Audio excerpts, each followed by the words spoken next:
All right, let's get into it. Think about it. We rely on these massive infrastructure projects every single day. The bridges we drive on, the airports we fly from, the entire grid that powers our world. But here's the thing you probably don't see: the invisible framework of quality management that really determines whether these huge projects actually succeed or fail. So let's dig into what that is. Man, you hear these stories all the time, right? Some brand new multi-billion-dollar project opens up and bam, it's immediately hit with reports of defects, delays, and super expensive repairs. It's frustrating, and let's be honest, it can be dangerous. So, what's really going on here? Now, your first thought might be, oh, it's gotta be bad concrete or a simple miscalculation. And yeah, sometimes it is. But, more often than not, the real problem started way before anyone even broke ground. It's a breakdown in the system, in the very process of managing quality itself. And this is where it gets really interesting: this huge gap between what's on paper and what actually gets built. There's this great quote from an industry report that just hits the nail on the head. A contract might cover you financially if things go wrong, but it can't go back in time and build quality into a project that's already finished. It can't restore that public trust. So, to try and solve this, the industry leans on something called a quality management system, or QMS. The easiest way to think about it is like it's the project's official playbook for getting things right. It's this formal, documented process, usually based on the big international standard ISO 9001, that lays out exactly how quality will be planned, executed, and checked. Basically, this whole system boils down to three big stages that cover the entire project. First, you plan for quality. Then, you implement it during the construction phase. And finally, you control and monitor the results to make sure everything is up to snuff. Seems simple enough, right? Plan, build, check. What could go wrong? Well, on paper, it actually looks pretty good. A study that surveyed a bunch of experts in Indonesia found that in the planning stage, everyone's doing a great job. Things like documentation and communicating with the project owner scored super high. So the plan itself, it's solid. Okay, so what about the actual construction phase? Well, this story stays positive.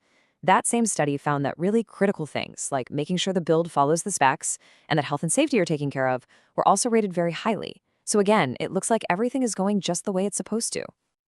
And then you get to the final step, the controlling stage. And guess what? Same story. The data shows that monitoring the work and checking for compliance are also being handled really well. So all the evidence seems to point to one thing: the industry has these solid, well-understood systems in place for quality. Which, of course, brings us to the big flashing question mark. If the systems are there and everyone says they're using them right, why do things still go so wrong? Where's the disconnect between the plan and the reality on the ground? To figure that out, some researchers did a real deep dive into a huge infrastructure project in Hong Kong. They went through all the audit reports, they talked to the quality engineers right there on site, and what they uncovered, well, it shows you exactly where the cracks start to appear. Okay, so this is where the wheels completely fall off. The whole system breaks down because of incentives and just people. Get this: payments are tied to how fast you build, not how well you build. So there's no real financial reason for contractors to focus on quality.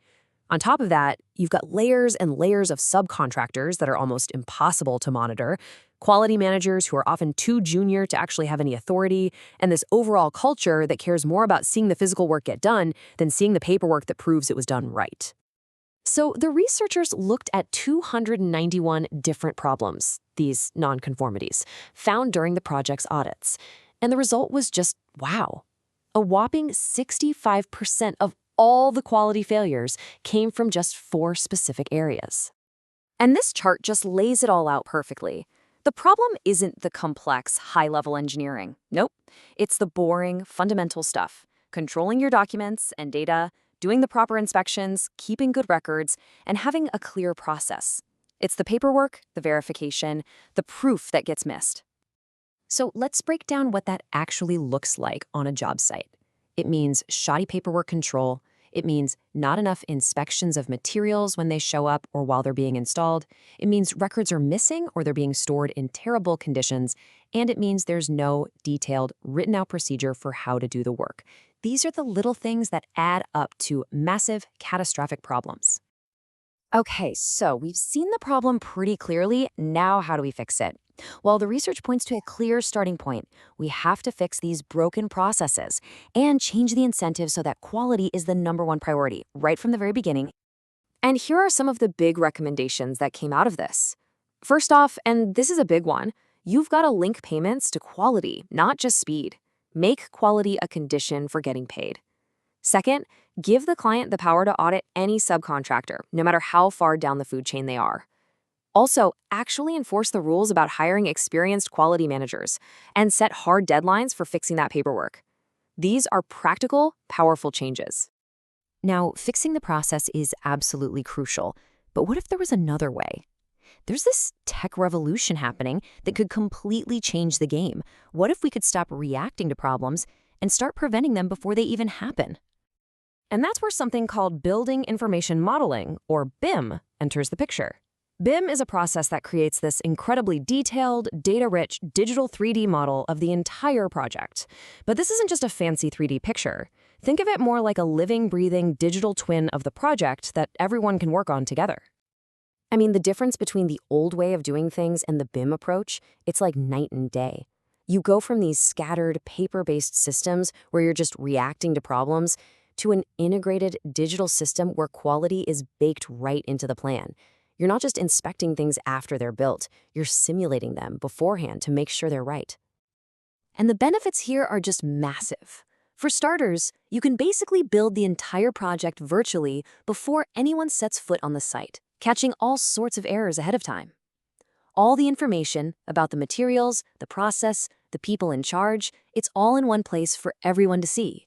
This just slashes the amount of expensive rework and creates this perfect, unchangeable digital record of who did what and when. So what this all boils down to is that a model-driven approach lets teams work together better, catch mistakes way earlier, and actually build quality into the DNA of the project, instead of just trying to inspect it on at the end. It's a total shift in philosophy, and it's all powered by technology. Look, at the end of the day, whether we're talking about fixing the process or using amazing new technology, it's all about one thing: building safer, more reliable infrastructure.